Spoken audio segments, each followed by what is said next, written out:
João e Maria. Perto de uma grande floresta, vivia um pobre lenhador com a sua mulher e dois filhos. O menininho chamava-se João e a menina chamava-se Maria. Nunca havia muito o que comer na casa deles, e durante um período de fome, o lenhador não conseguiu mais levar pão para casa. À noite, ele ficava na cama aflito, remexendo-se e virando-se em seu desespero. Com um suspiro, disse para sua mulher: "O que vai ser de nós? Como podemos cuidar dos nossos pobres filhinhos quando não há comida bastante nem para nós dois?"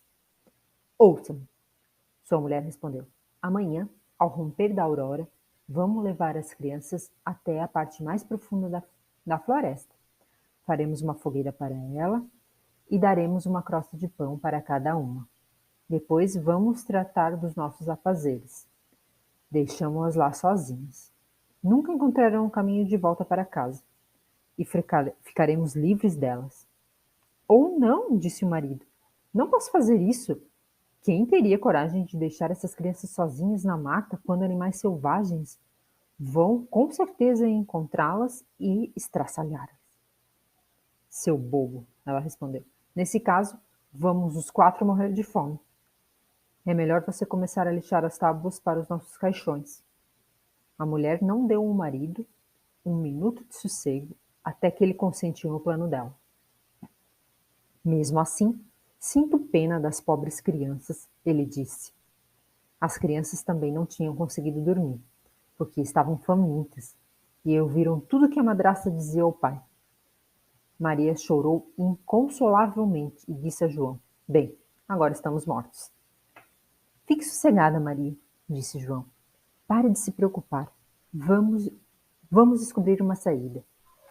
Depois que os adultos tinham adormecido, João se levantou, vestiu seu paletózinho, abriu a parte de baixo da porta e escapuliu.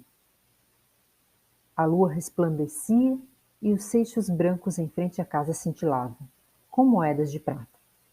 João se abaixou e pôs tanto quanto pôde no bolso do paletó. Foi então até Maria e disse: "Não se aflija, irmãzinha, vá dormir. Deus não haverá de nos abandonar." E voltou para a cama. Ao raiar do dia, um pouco antes do nascer do sol, a madrasta se aproximou e acordou as crianças. "Levantem, seus preguiçosos. Vamos à floresta apanhar um pouco de lenha." A madrasta deu a cada criança um pedaço de pão dormido e disse: "Aqui está alguma coisa para o almoço, mas não comam antes da hora, porque não terão mais nada." Maria pôs o pão no avental, porque João tinha o bolso do paletó cheio de seixos.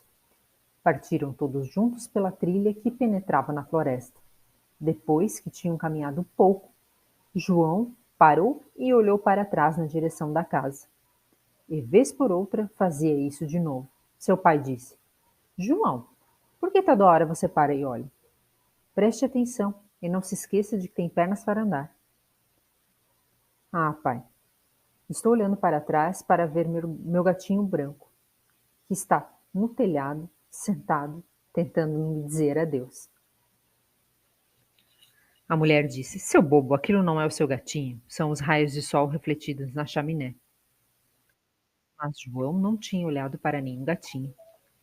Tinha pegado os seixos cintilantes do seu bolso e deixado-os cair no chão. Ao chegarem no meio da floresta, o pai falou: "Vão catar um pouco de lenha, crianças. Vou fazer uma fogueira para vocês não sentirem frio." João e Maria juntaram uma pequena pilha de gravetas e fizeram fogo. Quando as chamas estavam altas o bastante, a mulher disse: "Deitem-se junto ao fogo, crianças, e procurem descansar um pouco. Vamos voltar à floresta para cortar alguma lenha. Assim que acabarmos, viremos buscá-los." João e Maria sentaram-se perto do fogo. Ao meio-dia, comeram suas crostas de pão. Como podiam ouvir os golpes de um machado, estavam certos de que o pai andava por perto. Mas não era o machado que estava ouvindo. Era um galho que o pai prendera numa árvore morta e o vento fazia bater para lá e para cá. Ficaram sentados ali por tanto tempo que seus olhos se fecharam de exaustão e adormeceu profundamente. Quando acordaram, estava escuro como um breu. Maria começou a chorar, dizendo: Não vamos conseguir sair da floresta. João a consolou: Espere um pouquinho, a lua vai nos ajudar. Então, vamos encontrar o caminho de volta. Sob a luz do luar, João pegou a irmã pela mão e foi seguindo os seixos, que tremeluziam como moedas novas e apontavam um caminho para a casa. Caminharam a noite inteira e chegaram à casa do pai exatamente ao romper da aurora. Bateram à porta, e quando a mulher abriu e viu que eram João e Maria, disse: Suas crianças malvadas, por que ficaram dormindo esse tempo todo na mata? Pensamos que nunca voltariam. O pai ficou radiante, porque não gostava nada de ter abandonado os filhos na floresta. Pouco tempo depois, cada cantinho do país foi castigado pela fome, e uma das noites as crianças ouviram o que a madrasta dizia ao pai quando já estavam na cama. Já comemos tudo o que tínhamos de novo, só sobrou metade de um pão. E quando isso acabar, estamos liquidados. As crianças têm que ir embora. Desta vez vamos levá-lo para o coração da floresta, de modo que não consiga encontrar uma saída. Caso contrário, não há esperanças para nós. Tudo aquilo deixou o coração do marido apertado. E ele pensou: seria melhor que você partilhasse a última côdea de pão com as crianças. Mas a mulher não dava ouvidos a nada que ele dizia. Não fazia outra coisa senão ralhar e censurar. Cesteiro, faz um cesto, faz um cento, e com ele cedera na primeira vez, teve que ceder também na segunda. As crianças ainda estavam acordadas e ouviram a conversa toda. Depois que os pais adormeceram, João se levantou e quis ir catar uns seixos como fizera antes. Mas a mulher tinha trancado a porta e ele não pôde sair. João consolou a irmã dizendo: Não chore, Maria, trate só de dormir um pouco. O bom Deus vai nos proteger. Bem cedo na manhã seguinte, a mulher veio e acordou as crianças. Cada uma ganhou um pedaço de pão, desta vez menor ainda do que a outra. No caminho para a mata, João amassou o pão em seu bolso e volta e meia parava para espalhar migalhas no chão. João, por que está parando tanto? Perguntou o pai. Não pare de caminhar. Estava olhando para o meu pombinho, aquele que está pousado no telhado e tentando me dizer adeus. Seu bobo, disse a mulher. Aquilo não é seu pombinho, seu raio de sol da manhã refletindo a chaminé. Aos poucos, João havia espalhado todas as migalhas pelo caminho. A mulher levou as crianças ainda mais para fundo na floresta, para o lugar aonde não tinham estado antes. Mais uma vez, fez uma grande fogueira e a madrasta disse: Não se afastem daqui, menino. Se ficarem cansados, podem dormir um pouco. Vamos entrar na floresta para cortar um pouco de lenha. À tarde, quando tiverem acabado, viremos buscá-los. Era meio-dia e Maria dividiu seu pão com João, que havia espalhado as migalhas dele no caminho. Depois adormeceram. A tarde passou, mas ninguém foi buscar as pobres crianças. Acordaram quando estava escuro, como o breu, e João consolou a irmã dizendo: Espere um pouquinho, Maria. A lua vai nos ajudar. Então vamos poder ver as migalhas do pão que espalhei pelo caminho. Elas vão apontar o caminho para a casa. Sob a luz do luar, os dois partiram, mas não conseguiram encontrar as migalhas, porque os milhares de pássaros que voavam por toda a parte da floresta e pelos campos as tinham comido. João disse a Maria: Vamos encontrar o caminho de casa. Mas não conseguiram encontrá-lo. Caminharam a noite inteira e depois o dia inteiro, desde a manhãzia até a tarde da noite. Tudo em vão. Não acharam caminho para sair da floresta e foram ficando cada vez com mais fome, pois não encontraram nada para comer, além de umas amoras espalhadas pelo chão. Como suas pernas estavam bambas de tanto cansaço, deitaram-se embaixo de uma árvore e adormeceram. Fazia 3 dias que tinham deixado a casa do pai. Começaram a andar de novo, mas só faziam se embrenhar cada vez mais na mata. Se não conseguissem uma ajuda logo, com certeza morreriam. Ao meio-dia, viram um lindo pássaro, branco como a neve, empoleirado num galho. Cantava tão docemente que pararam para ouvi-lo. Terminando seu canto, o pássaro bateu asas e foi voando à frente de João e Maria. Eles o seguiram, até que chegaram a uma casinha, e o pássaro foi pousar lá no alto do telhado. Quando chegaram mais perto da casa, perceberam que era feita de pão e que o telhado era de bolo e as janelas açúcar cintilante. Vamos ver que gosto tem, disse João. Que o Senhor abençoe nossa refeição. Vou provar um pedacinho do telhado. Maria, e você pode experimentar a janela. Só pode ser doce. João ergueu o braço e quebrou um pedacinho do telhado, para ver que gosto tinha. Maria debruçou-se sobre a janela e deu uma mordidinha. De repente, uma voz suave chamou-la de dentro. Ouço um barulhinho engraçado. Está roendo meu telhado. As crianças responderam. É o vento, leve e ligeiro, que sopra no seu terreiro. Continuaram comendo sem a menor cerimônia. João, que gostou do sabor do telhado, arrancou um grande e Maria derrubou uma vidraça inteira e sentou-se no chão para saboreá-la. De repente, a porta se abriu e uma mulher velha como Matusalém, apoiada numa muleta, saiu cocheando da casa. João e Maria ficaram tão apavorados que deixaram cair tudo o que tinham nas mãos. A velha sacudiu a cabeça e disse: Olá, crianças. Digam-me, como conseguiram chegar até aqui? Mas entrem, entrem. Poderão ficar comigo. Nada de mal vai lhes acontecer na minha casa. Pegou-os pela mão e os levou para dentro da casinha. Uma bela refeição de leite e panquecas com açúcar, maçãs e castanhas foi posta diante deles. Um pouco mais tarde, duas bonitas caminhas com lençóis brancos foram arrumadas para eles.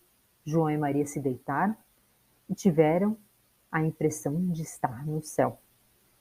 A velha estava só fingindo ser bondosa. Na verdade, era uma bruxa malvada que atacava criancinhas e tinha construído a casa de pão só para traí-las.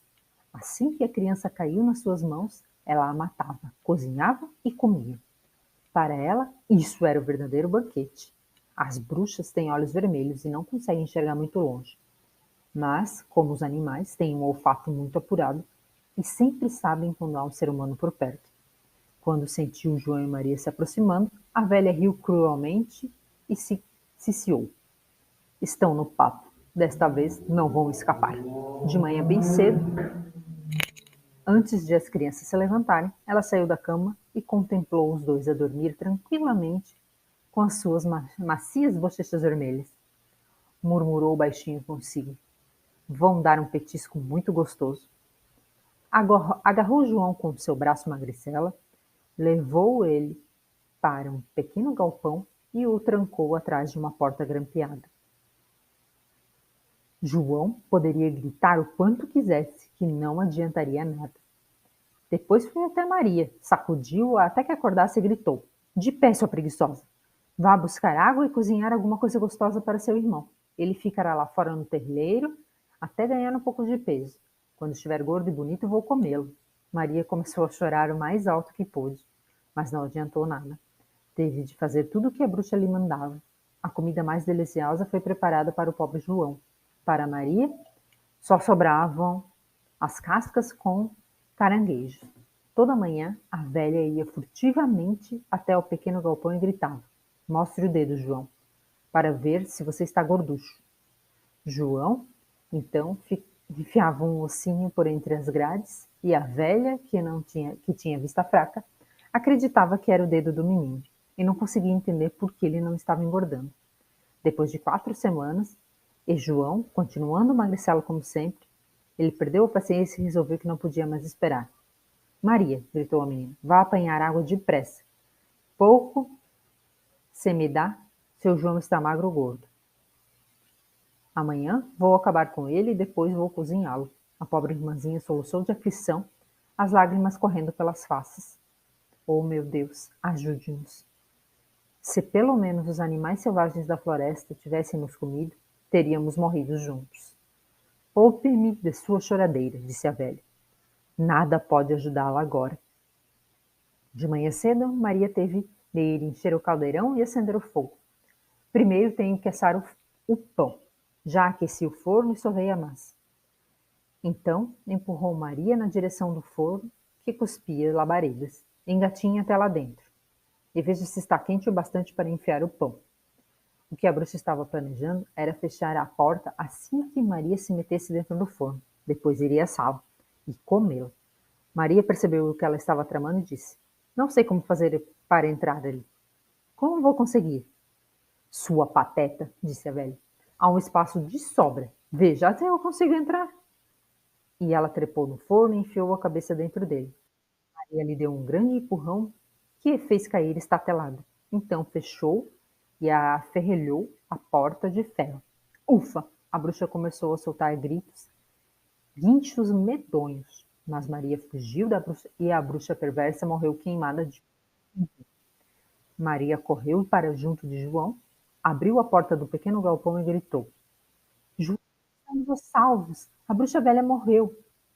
Como um passarinho fugindo da gaiola, João voou porta fora, assim que ela se abriu. Que a emoção os dois sentiram. Abraçaram-se e beijaram-se e pularam de alegria.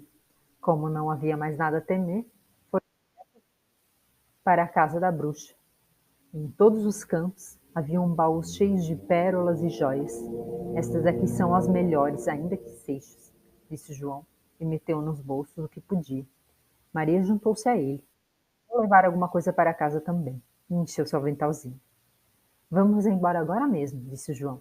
Temos que sair da floresta da bucha. Após andar por várias horas, deram com o rio muito largo. Não vamos conseguir atravessar, disse João. Não estou vendo uma ponte. Também não há por aqui, notou Maria. Mas ali vem uma pata branca. Ela vai nos ajudar a atravessar se eu pedir, gritou. Ajude-nos, Patinha, que a sorte nos abandonou. Não vemos ponte nem canoinho. Só o seu socorro nos sobrou. Lá veio a pata patinhando. João subiu nas suas costas e chamou para a irmã se sentar na garupa. Não, seria uma carga pesada demais para a patinha. Ela só pode levar um de cada vez. Foi exatamente o que a boa criatura fez. Depois que chegaram sãos e salvos do outro lado, caminharam por algum tempo, a mata lhe começou a parecer cada vez mais familiar. Finalmente avistaram a casa do pai ao longe. Começaram a correr e entraram em casa numa disparada, abraçando o pai.